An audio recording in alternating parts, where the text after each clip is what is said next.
میرے سپاہ نا سزا لشکریاں شکستہ صف، آہ وہ تیر نیم کش جس کا نہ ہو کوئی ہدف۔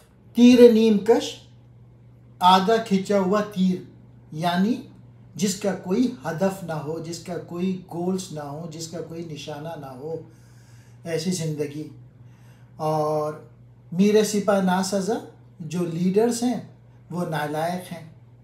اس شعر کا یہ ہے کہ اقبال مایوس ہیں، لیکن ہم دوسرے مصرعے میں پازیٹیو چیزیں نکالتے ہیں کہ کس طریقے سے ہم اپنے ہدف بنائیں، کس طریقے سے ہم گولز بنائیں اور ان گولز پر عمل کریں اور حاصل کرنے کی کوشش کریں۔ کامیاب زندگی گزارنے کے لیے آپ کے پاس فوکس ہونا چاہیے، گولز ہونے چاہیے، اہداف ہونے چاہیے۔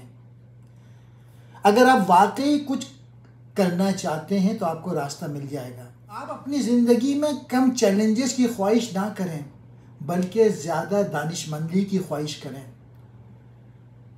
نظم و ضبط اہداف اور کامیابی کے مابین پل ہیں۔ کو دو چیزوں میں سے ایک کا سامنا کرنا چاہیے، نظم و ضبط کا یا پھر افسوس یا مایوسی کا درد۔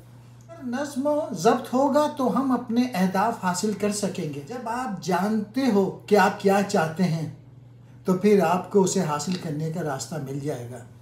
آہ وہ تیر نیم کش جس کا نہ ہو کوئی ہدف۔ اس مصرعے کا مقصد یہ ہے کہ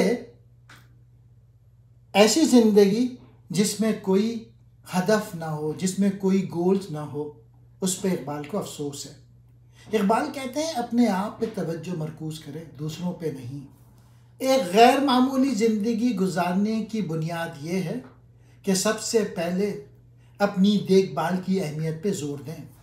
جب آپ خود کی دیکھ بھال کرنا شروع کر دیتے ہیں تو پھر آخر کار آپ پھر دوسروں کی مدد کر سکتے ہیں۔ اگر آپ چیزوں کو بدلنا چاہتے ہیں تو پھر آپ کو بدلنا ہوگا۔ آپ کو اپنی زندگی میں ہدف بنانے پڑیں گے، گولز بنانے پڑیں گے، آپ کو فوکس میں رہنا پڑے گا۔ اگر آپ دوسروں کی خدمت کریں گے تو پھر خدمت کرنے سے عظمت اور زیادہ بھرپور زندگی گزر سکتی ہے۔ یہ سوال نہ کریں کہ آپ کا ملک آپ کے لیے کیا کر سکتا ہے، بلکہ یہ پوچھیں کہ آپ اپنے ملک کے لیے کیا کر سکتے ہیں۔ آپ نے دیکھا ہوگا کہ ہر سال موسم آتے ہیں، آپ ان 4 موسم کو تبدیل نہیں کر سکتے، لیکن آپ اپنے آپ کو خود کو بدل سکتے ہیں۔ اگر آپ کو اپنی آمدنی بہتر بنانی ہے تو آپ کو خود پہ محنت کرنا ہوگی، تبھی ہماری آمدنی بڑھ سکتی ہے۔ کامیابی کے حصول کے لیے خود کو بہتر بنائیں، اپنی صلاحیتیں بڑھائیں، اپنی خودی بڑھائیں، پر توجہ مرکوز کریں اور مثبت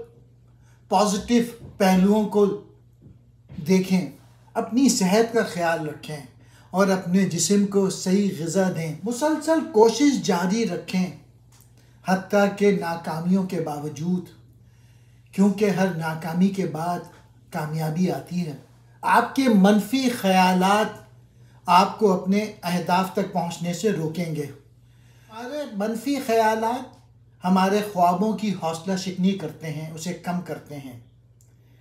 ان منفی خیالات کے خلاف اپنے دفاع کی ضرورت کو اجاگر کریں، اپنے آپ کو پر امید خیالات سے بھر لیں۔ زندگی ہمیں وہی دیتی ہے جو ہم بوتے ہیں۔ اپنے دل کو شکریہ سے بھر لیں۔